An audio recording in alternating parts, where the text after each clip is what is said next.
ஒரு சிறிய கிராமத்தில் மிலோ என்ற ஒரு ஆர்வமுள்ள பூனைக்குட்டி வசித்து வந்தது. அதற்கு பிரகாசமான மஞ்சள் நிற ரோமங்கள், வட்ட கண்ணாடிகள் மற்றும் கனவுகள் இருந்தது. ஒவ்வொரு மாலையும் மிலோ தனது ஜன்னல் அருகே அமர்ந்து மேகங்களை வரைவார். சில டிராகன்கள் போலவும், சில கப்கேக்குகள் போலவும், சில பறக்கும் அரண்மனைகள் போலவும் இருந்தன. மிலோ: ஒரு நாள் நான் ஒரு மேகத்தை பிடித்து உலகம் முழுவதும் சவாரி செய்வேன். கிராம குழந்தைகள் அன்பாக சிரித்தனர்.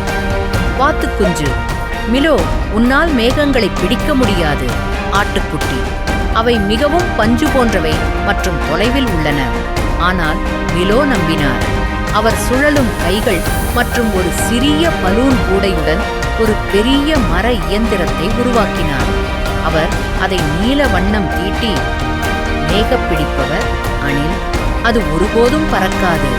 ஆனால் மிலோ வானத்தை நோக்கி கிசுகிசுத்தார். மிலோ: நான் என் கனவுகளை நம்புகிறேன். அன்றிரவு ஒரு புயல் வந்தது. மழை பெய்தது. காற்று அலறியது. மைலோ கதவை தட்டும் சத்தம் கேட்டது. அது குட்டிப்பறவை. குட்டிப்பறவை: என் கூடு பறந்து போச்சு. என் குடும்பம் எங்கே இருக்குன்னு எனக்கு தெரியல. மிலோ தன் ஆகாய கப்பல் பார்த்தான். மிலோ: உள்ளே வா, நாம் அவர்களை ஒன்றாக கண்டுபிடிப்போம். அவை வானத்தில் மரங்கள் மற்றும் கூரைகளுக்கு மேலே உயர்ந்தன. மேலே உயரமாக மேகங்கள் வெறும் பஞ்சு போன்றவை அல்ல, அவை மாயாஜாலத்தால் பிரகாசித்தன. குட்டிப்பறவை: அதோ அந்த மரம். அவை மிதந்தன. நிச்சயமாக அம்மா பறவை கூப்பிடுகிறது.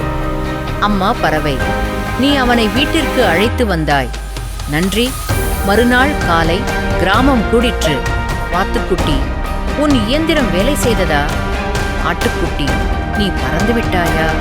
மிலோ சிரித்தார். மிலோ: நான் என் கனவை வேறொருவருக்கு உதவ பயன்படுத்தியதால் மட்டுமே. அப்போதிருந்து மிலோ கிராம மேக உதவியாளராக ஆனார். அவர் இனி மேகங்களை துரத்தவில்லை, நண்பர்கள் வானத்தை வித்தியாசமாக பார்க்க உதவினார். மேலும் யாராவது ஒரு விசித்திரமான யோசனையை பெற்ற ஒவ்வொரு முறையும் அவர்கள் மிலோவை நினைவில் வைத்திருந்தார்கள். மேலும் தங்களை இன்னும் கொஞ்சம் அதிகமாக நம்பினர்.